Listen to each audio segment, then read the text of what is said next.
Three, two. So welcome back to the Impact Sessions with me, Nick Bramley. It's been a while. We've been busy. We've got 58 of these podcasts in the bank, but we haven't recorded one for a while. But if we're going to relaunch, you've got to relaunch with a superstar, haven't you? So I have got a genuine LinkedIn superstar as our first guest of what I would call Volume 2. And that superstar is Lea Turner. I've described her on the podcast title as creator, commentator, community builder, collaborator, chameleon, and mum. I've probably missed off charity worker, which would have added another C to the alliteration. But without further ado, I'm absolutely delighted to have Lea Turner as our first guest of Volume 2. Lea, welcome to the Impact Sessions podcast. Thank you so much, Nick. That was quite an intro. Well, it's an intro worthy of your status, as it were. We'll explore kind of me having a follow and a connection with you for some time and watching with interest kind of how you evolved and developed, etc. But I've called this podcast just being Lea. And the reason I've called it that is there's a Madonna documentary out called Being Madonna, and I thought there's some similarities worthy of exploring, mainly around that kind of reinvention and that kind of stuff. So the first question I've got for you is, how close are you to dropping the Turner and just becoming Lea with your rainbow emoji, particularly on LinkedIn? Um, I mean, I feel like I would probably be able to just about get away with it because people know my network certainly know me well enough. But I don't envisage me actually dropping my last name anytime soon. I'm quite attached to it. I've had it for nearly 40 years, so I quite like it. Yeah, I think there's only certain people can, you've got Elvis, you've got Madonna, you've got Bono, but you'd be in great company, wouldn't you, I suspect, except we'll leave Bono to his own devices on that one, I think. Yeah, I mean Beyonce is a bit more my era, but Oh, yeah, there you go. Well, you see, that shows the difference in age there. I didn't even think of Beyonce. Beyonce, Adele. Oh, I think there we go. Well, there you go. yeah, Let's think about dropping the name. Anyway, we'll move on from that. It's just a thought process of why I think, it was just a little theme for the Madonna exploring, and we'll do that as we go through in terms of the evolution of you as an influencer and creator, etc. So, I've called it creator, commentator, community builder, collaborator, mum. So you can tell that I've done my research. I don't need to research because I've been connected to you for some time. But for those who don't know you, and that'll be very few people, I guess, give us a little potted history of the Lea Turner story. how far back are we going? Uh, Sort of your working career. I know we started off with the transcription stuff, I think was probably the first awareness I've got of where you then came from. So, let the audience know a little bit about kind of how do we get from start to finish. Well, my first foray into the working world was very young. I had my first job when I was about 13 or 14, dropped out of school at 16 and did office jobs till my mid 20s when I started my transcription business, um, which was a lot of very long, boring hours of work that sort of started as a side hustle to fund my travel addiction and developed into my full-time job. I did that for 8 years, which takes us to what, 34. And that was when I just started coming onto LinkedIn, started to show interest in sort of nearly 35, I think I was then. And I had a little boy by then. So my son was born when I was 30, and I was trying to juggle doing long hours of focused work with a small child running around, which wasn't easy.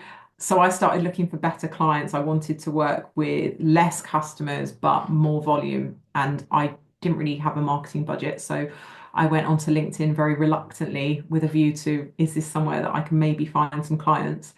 Um, that went very well. I started getting a very big following very quickly. My content was hitting millions of feeds every month. And when COVID hit in March 2020, I basically couldn't see any of my clients, couldn't see their clients and couldn't create work for me. So I'd gone from hundreds and hundreds of new clients on LinkedIn within the first 6 months to couldn't do any work for any of my clients. But people kept asking me how I was getting all the clients through LinkedIn. Scary So times those, weren't there? And it's even scary to think it was 5 years ago nearly, isn't it? Which we'll I explore know. shortly. But Yeah. yeah, the whole world changed, and for a lot of people, it stopped. Just going back a touch, I can't ever see you just being sat there doing transcription, Lee. You've got much more energy than that, I suspect. But I guess needs must, and it was what you knew at the time. It was all I knew I was good at. I thought I can type fast and my English is good and my spelling is good. What can I sell as a service? Because I guess I'd always just been conditioned that because of dropping out of school, because of not really completing my education, that and because I chose to look the way I do. So, for anyone that doesn't know, I'm basically chin to toes in tattoos with bright blonde hair, and I don't sort of fit the typical corporate look. And everyone just sort of said, "You'll never make it in the corporate world. You'll struggle to get a good job." And I just that became my sort of I fulfilled that destiny to an extent until LinkedIn kind of opened the world of business up to me, and I went, this is quite exciting. Let's explore what else I could potentially do, and discovered talents that I didn't know that I had and passions that I didn't know I had. And yeah, it opened a whole new world for me. But you, for at that time, you were new to a platform. You didn't, as you said, you didn't really know that much about it at the point. You strike me as somebody who throws themselves into something really on all sort of levels. How quickly did you sort of go from being a LinkedIn kind of user to being a bit of an aficionado, a guru, a leader of kind of LinkedIn content? Um, I mean, I don't know at what point you would probably put me as that definition. I probably wouldn't now. Uh, but my following on LinkedIn, I started, I think it was October 2019, and I had about 400 people that I was connected to, that were old colleagues and random people. Because I never logged into LinkedIn. Like, I just had a profile, like you do. A new platform's launched, you get a profile, but I never looked at it.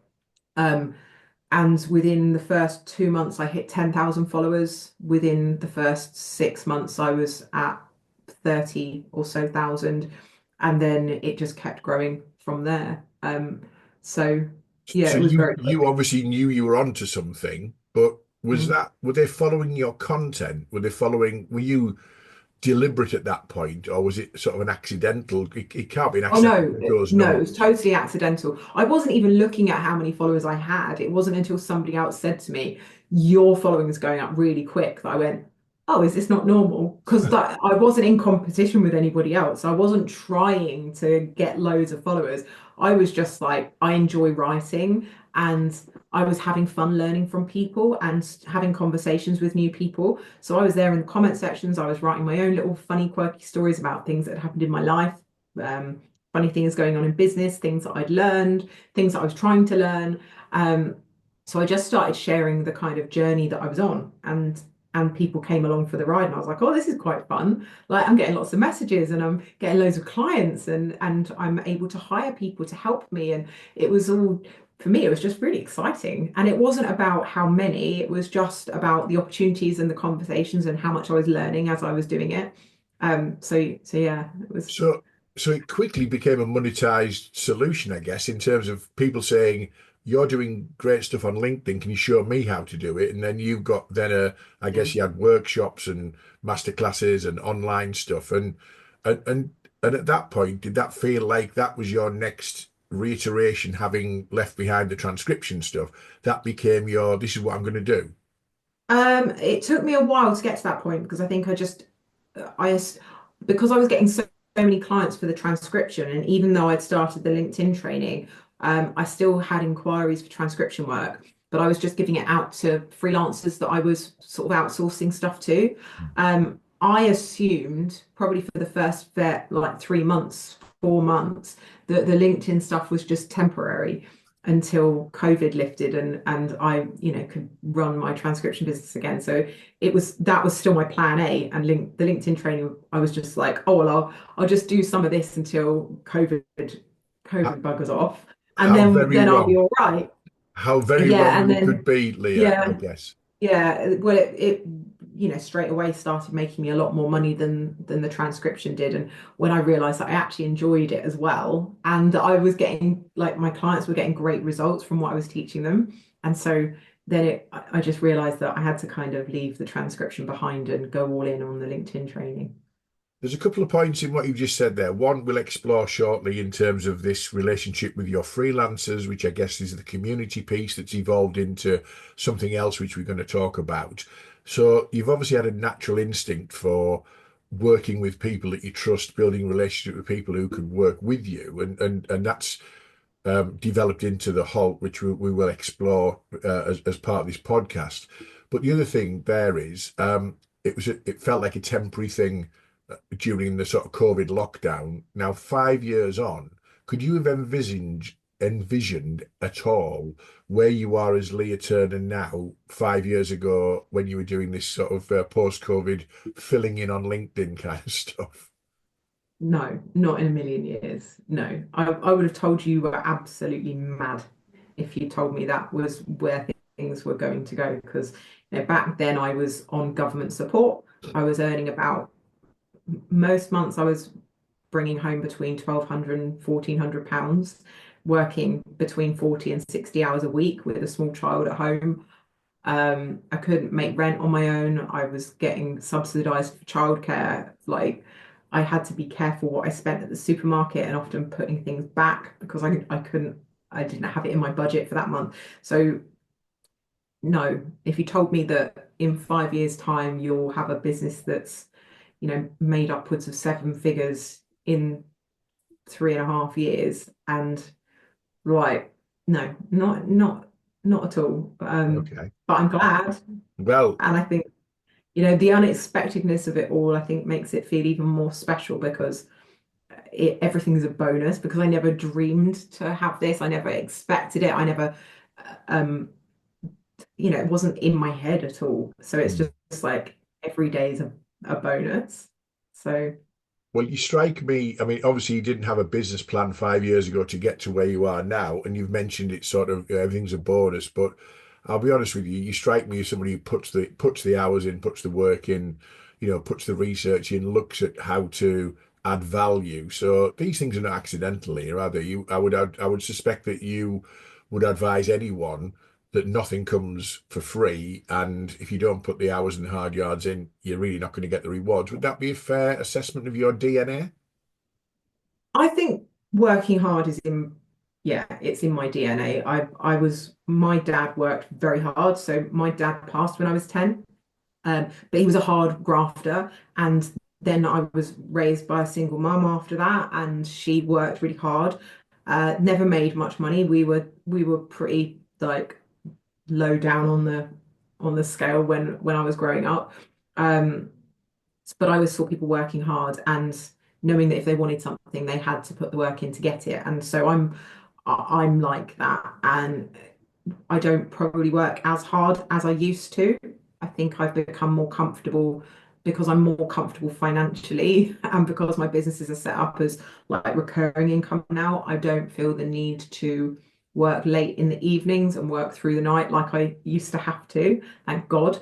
But what I do put in is dedicated and I'm still working 5 days a week at the moment. I just don't feel bad if I take a few hours off some days and go and take the dog for a walk and things like that. So Well, we'll talk about content because you do publish quite a bit of content about Leah the person, not Leah the LinkedIn or the HoLT sort of guru. Because I think it's really important that people get to know you. So you with your dog and your son and your travel, and I mean some of your travel stuff just makes people jealously. There's you on a beach in Bali, and it's like, well, but I don't think anyone will begrudge that result for you based on the work that you put in. When you're presenting your content from Bali on a beach with your son, you're saying, there's travel here, it's broadening his horizons.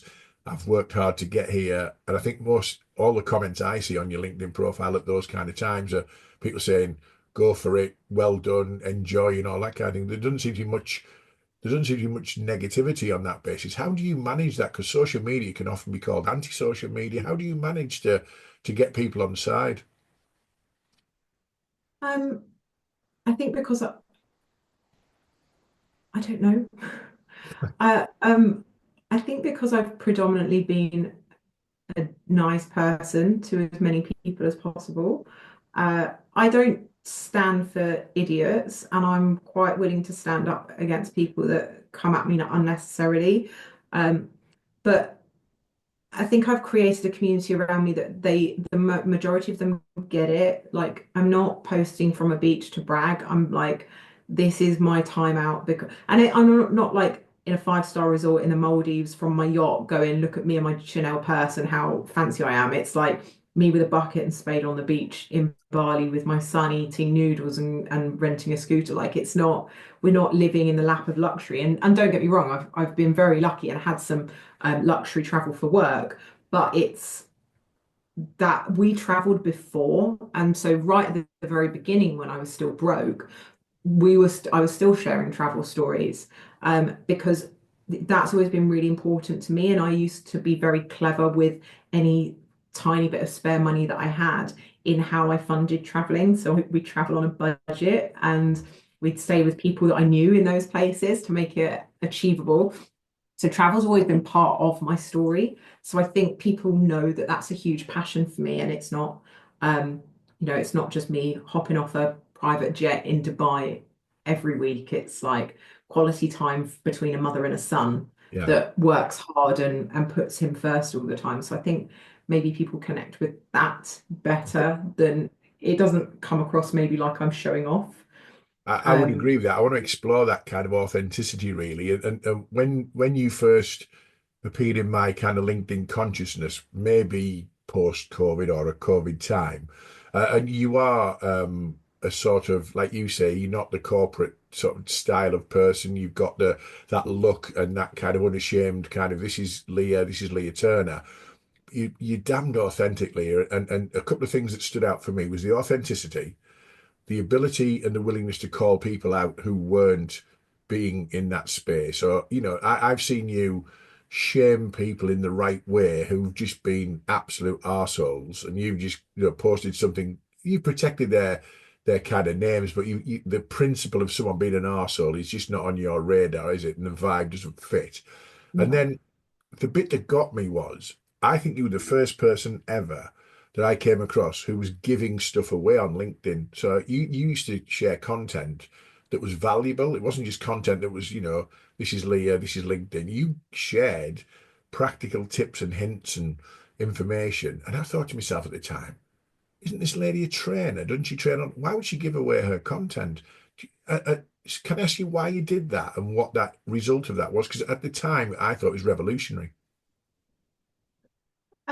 I think they call it an abundance mindset. If I share something that's useful and you use it and you go, damn, that worked, then you start thinking, well, hold on a minute. If she gives this away for free, what do I get if I pay her? That's got to be great.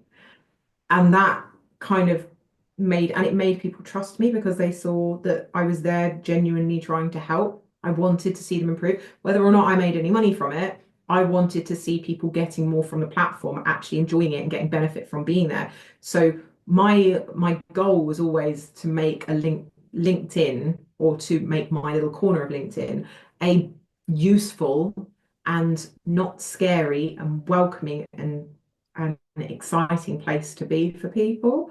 And whether I was getting paid or not for that, it was kind of irrelevant, because it's like, well, if I help people to use it better, it makes it better for me and it makes it better for everybody else. So that was always the motivation.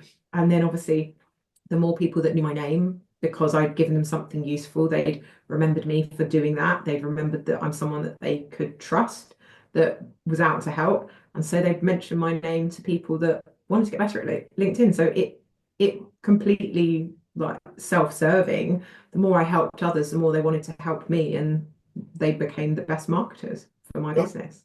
it's fairly obvious now, 2025, lots of people do it, but as I say, you were one of the first to do that. That you saw. I definitely wasn't the first to do it. Okay, first of that. Well, put it this way, I remembered it, and I've probably Yeah. wanted to interview you on a podcast ever since. So that's the why you're a busy lady, but that's great to have you on. But the other thing, going back to you, you left school at 16. You were told that you didn't fit in with the corporate look and all that kind of thing. My God, you got some street smarts though, haven't you? You've got some really good street smarts in terms of understanding how to add value and understanding what your audience wants. Is that instinctive? Is that learnt behaviors? Is it, how do you get to be that street smart then, Leah? I understand people. I'm autistic ADHD, which I only recently found out like a couple of years ago. Um, and one of the things is I learn about other people's behaviors by watching them. And so I've internalized a lot of that, not really consciously. I've just learned how to adapt to suit my environment so that I'm comfortable and other people are comfortable. In sort of like mirroring behaviors and listening to people and making people like showing people when I'm genuinely interested and I think I've just picked up a lot. I've met a lot of people all over the world. I've traveled a lot. I've lived what feels like multiple lifetimes and been various different versions of myself as I've grown up. Um, and I think when you really understand people and what drives them and what excites them and what motivates and moves them, couple that with an obsession with reading books my entire childhood and most of my 20s. I have less time for reading now with having a son and businesses to run. Um, I learned how to communicate really well in writing, I think. Um, a wide vocabulary and a mischievous sense of humor. And you sort of put those things together and it's lent itself very well for me being able to um, I suppose you might call it manipulating an audience, but it's never done with any kind of malicious intent. Hmm. It's more, this is the goal that I want to get. How do I get there? And then creating something from, my words and my experiences that helps people to know what I'm about, I suppose. Um, yeah. I'm going to ask permission if I can explore this. The diagnosis or whatever the phrase would be for the neurodivergent thing at a later in life Mm. scenario, was that for you to find why you were different, or was it accidental? Because I think there's a lot of real positivity in neurodivergent kind of relationships, but you clearly now, do you understand yourself more as a result, or was it just Yeah. to put a label on it? Why did that I come think about? I've been diagnosed with ADHD, but during my diagnosis, they pointed me to an autism diagnosis as well because it threw up a lot of flags. And it was like, yeah, pretty sure you're autistic as well. You should go and get a diet. So I've never bothered pursuing that because I just thought, well, if I am, I am. It doesn't matter. I don't need another name to because it's not like I'm going to go and get like pills to fix my autism because they don't exist. No. I don't want to fix it. Like I am who I am, and I'm comfortable with that. It's just made me understand myself better, so I can structure my life in a way that I can thrive, rather than always trying to do what everybody else does and struggle. And it's also allowed me to um, forgive myself more. I don't want to. I don't want to.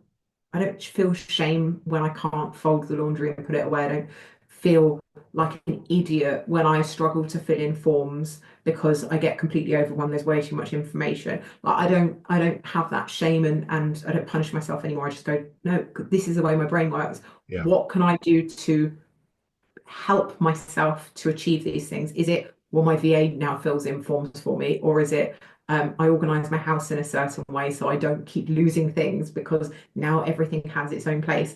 And Yeah. it's just allowed me to give myself permission to fail at some things and recognize that where I fail at some things other people find easy, I also do other things incredibly well that other people really can't do and sort of struggle with. So yeah, I'm more comfortable with who I am since Excellent. having that confirmation of how my brain works. Well, thank you for sharing that with me. I appreciate it's quite personal, but that's the authenticity of you, isn't it? You're quite happy to hopefully, let people know what makes Leah up and what your sort of DNA is. And I want to explore that a bit more in terms of your relationship with your followers and your network. And some people call it a tribe. I'm not really sure about that particularly, but I've called you a collaborator and a community builder. And my goodness, you've been doing that for a long time. You collaborate with people on LinkedIn, you community build in terms of starting off with this kind of network. But then it transferred into something called the HoLT. Just explain to us a little bit about kind of what the transition was from having lots of followers and lots of connections into formalizing it into something of a formal community. When did that happen? What was that all about for us, Leah? So I started the community in June 2022. So that's the paid membership community.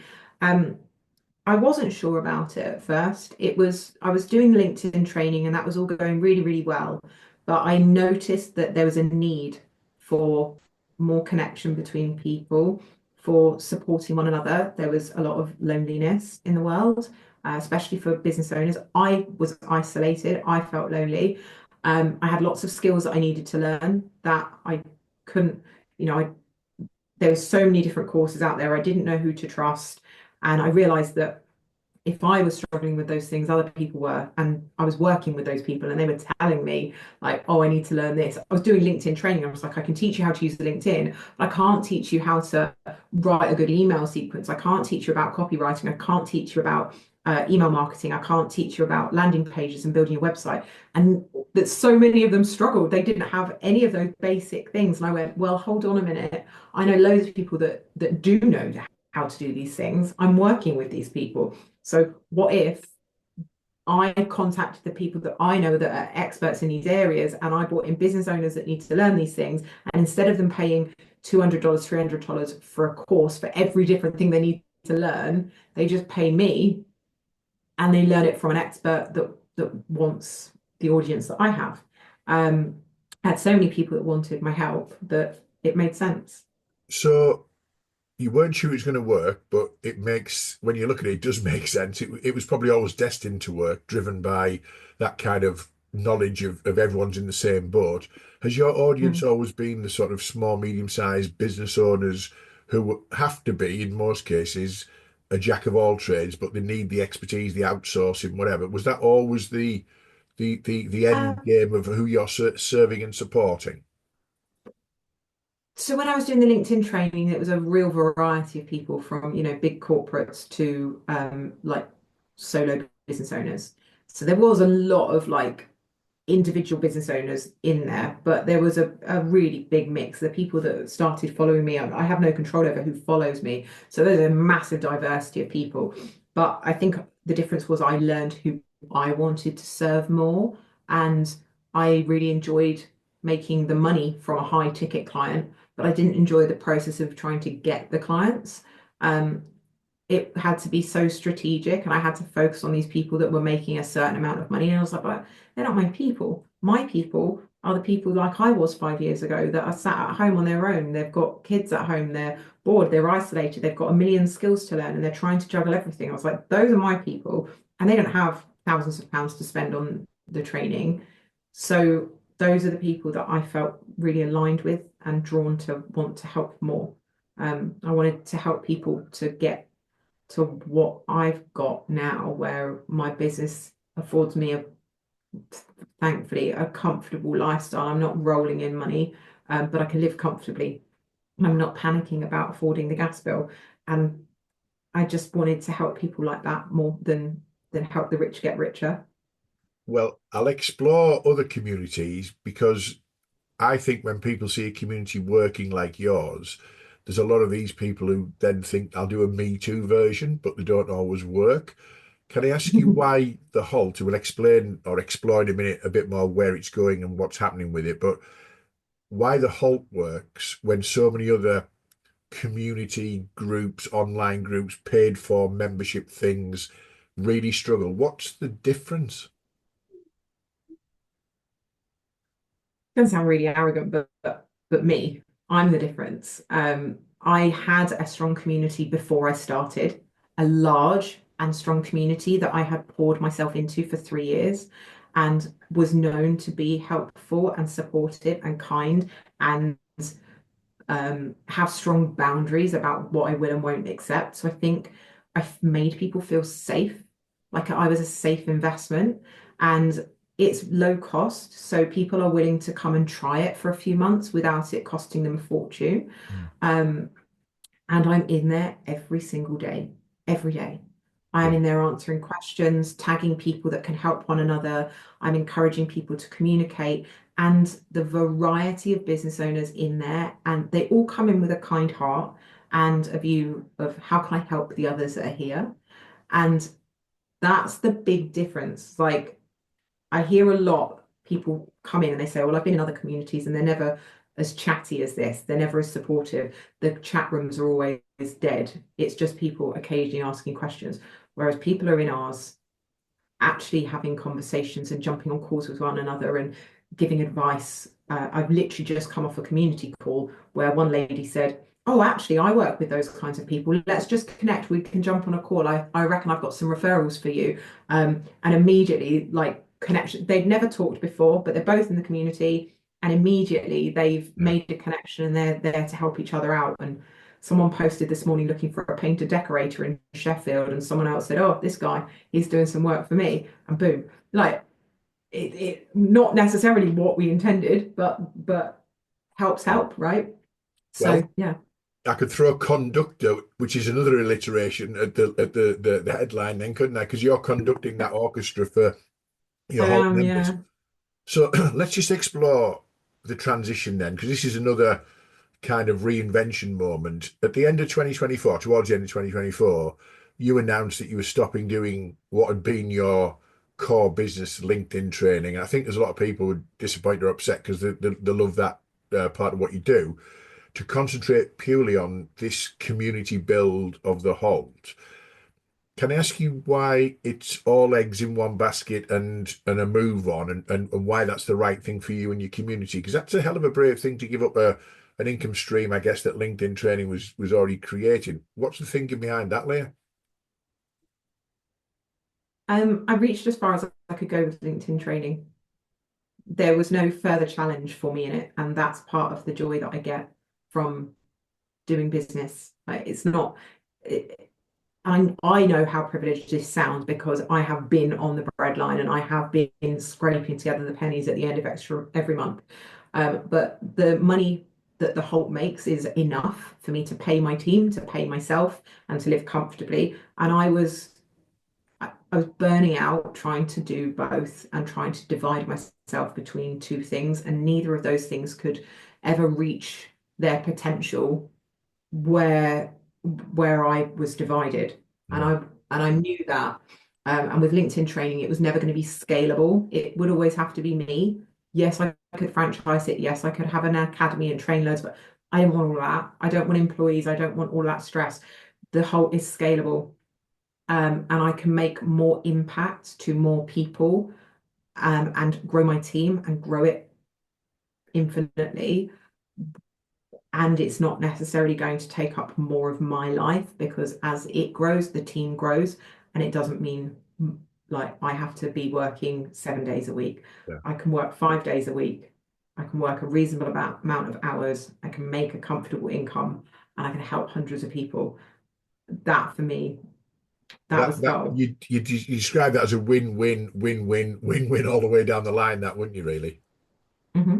Okay. Yeah. There's a couple of questions I was going to ask about authenticity, but I'm conscious I want to explore a couple more things, and the time's not necessarily with us on that one. But the authenticity bit's really funny for me. You posted something the other day on LinkedIn, which it made me smile. It said, let's explore. You should never be the smartest person in the room. And most people say that's the kind of the judgment. You should never be the smart. And you went, well, yes, you should. I love the fact that you will go against the perceived wisdom. Why do you look for things that give you a chance to sort of rub up the conventional thinking, or is it just accidental that you think differently to other people? No, that's just how my brain works. I guess I'm fairly observant. I don't necessarily notice things in the moment, but when I reflect on things, I'll often notice um, patterns of things that have happened. This is literally how my brain works. My brain just finds gaps in things. It connects dots where other people maybe don't. And I think that's a fairly neurodivergent trait. That's something that's quite common, is I will see something and go, well, that doesn't make sense. Why hasn't that been? Why haven't people created that? Because that would help. That would fix the problem.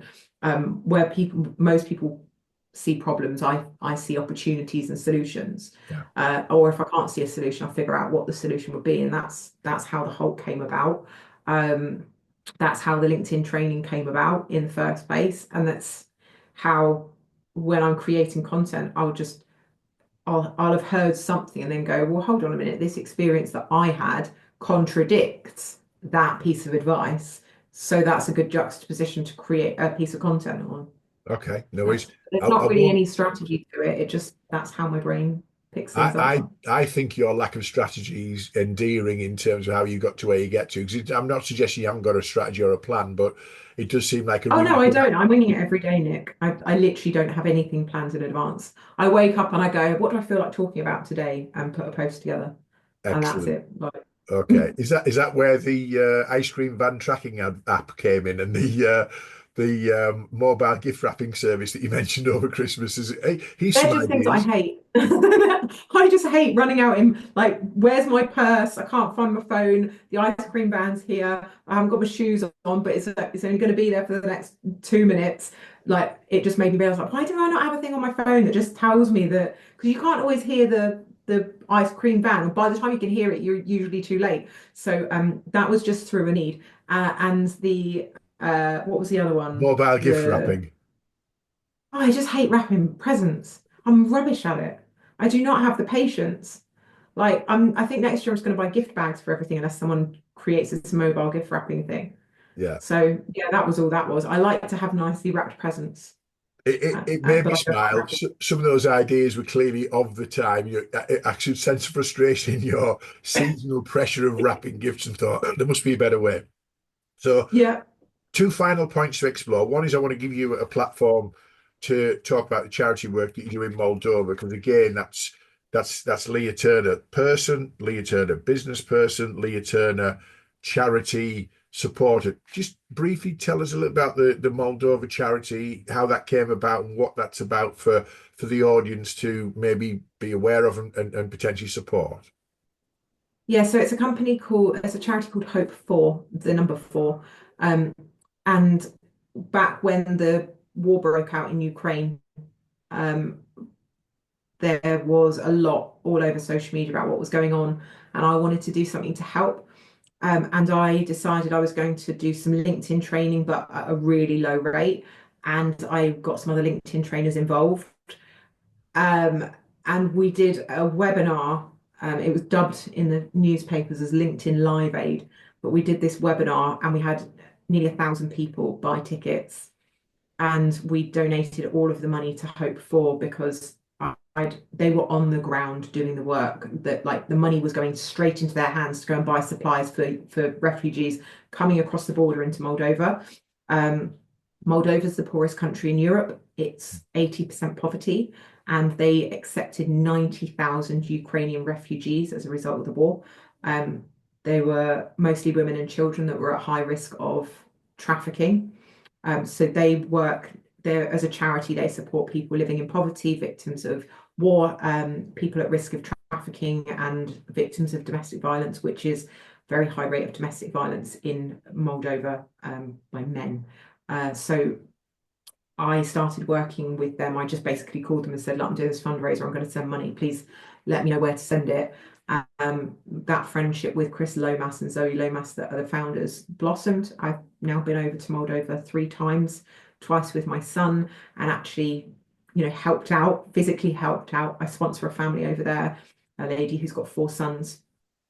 They're all very young, and I volunteer with, like, we've helped the animals. They're now expanding into other countries. We've raised, I think, Chris told me that something to do with like what I've been involved with has reached over £1 million. I don't know that. That's his figures, but he's saying basically the impact of our association and the visibility that we've helped create on LinkedIn has raised them over £1 million now, which is wild. Well, first of all, absolutely congratulations with that, and keep that going. I mean, you do post about that. It does show yet another side of Leah. Final side I want to explore, and I'm conscious of time, is Lea Turner Mum. And I don't want to, with your permission, you post a lot about your family life and your son, whatever. Got a bit of a conundrum. He looks like a good little footballer, goalkeeper, but he's at Man City Academy, and you're both Man United He's fans. not So, yet. No, he's okay. not yet. Only because the weather's been ruining everything. So it was supposed to be a academy trials before Christmas, but the derby got in the way, and then He was supposed to be at them last Sunday, but the snow got in the way. So he actually has Liverpool and Manchester United scouts coming out to watch him um, at his next game when the weather doesn't interfere.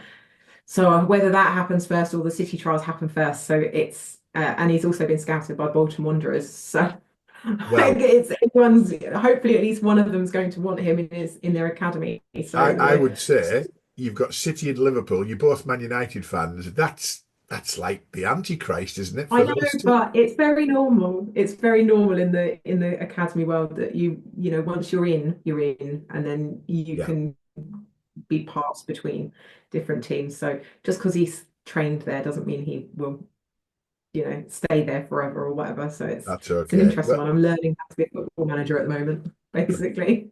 Okay, well, I've got a final question, and I've called it as something of a Mm. reinventing chameleon. And I think it's fair to say you continue to do that in a really positive way because you seem to have the boredom threshold of a goldfish to me. It looks like, there's something, what's next, what's new, or whatever, exciting. What is next for Lea Turner, and what does 2025 hold for you? Well, my efforts are now focused entirely on the HoLT, but we also have like a light membership, which is just access to all of the recordings for the masterclasses called the Vault, and I'm looking to promote that a bit more, and also filming season 2 of my podcast next week, the HoLT Survival Guide for Small Businesses. That is actually talking to real people in the trenches of small business ownership, not just the ones that are already reaching multi-millions. Like we just want to talk to the real life business owners experiencing the day-to-day struggles and trying to create their own definition of success, not just what social media tells us we should be going for. So I'm really looking forward to that. And not, I think just growing the HoLT and making sure that everybody's well cared for, that we expand it in ways that feel good for people and add value, and hopefully getting down to 4 days a week working by the end of the year. The bit that gets me with the Halt is I love the fact that you've got this kind of limited time scale. What do they call your doorman guy? What's the nickname of the doorman? Backdoor Barry. So backdoor Barry, you've got to get past Yeah, backdoor Backdoor Barry. Barry. So Yeah, he's our fantastic. fictional security guard. Yeah, fictional. Yeah, there's a good picture of a guy who looks really less than fictional when you show a picture of you've got to get past backdoor Barry. He does look like a guy who's going to stop you in your tracks, doesn't he? So, Yeah, Leah, last question: are you going to drop the Turner, or are you going to keep with Leah Turner with the rainbow, whatever? I'm keeping the Turner. It's my dad's Okay, name, so okay. Let me there's just many finish. of them, but it's special to me. Okay, well that's absolutely fine. I totally get that. Let me just finish the podcast episode with the admin, as I would call it, the details of kind of where to find us. So the whole impact sessions podcast can be found on our website. They can be found on all the usual platforms like iTunes, Spotify, Apple Podcasts. We're about to go onto Amazon Music and even Audible, so you can find us anywhere by just subscribing and getting your usual Tuesday fix. Leah's contact details for those who are watching are on the screen, but if you don't watch this and you do it by audio, then we've got the contact details in the show notes. All that remains for me to say is I have absolutely loved being in the company of LinkedIn and community building royalty, Leah. It's been an absolute pleasure, as I Thank knew it you. would be. And thank you for being our first guest on the revamped Impact Sessions. I really appreciate it. Well, good luck with it. I hope it goes well. Thank you, Nick. Thank you.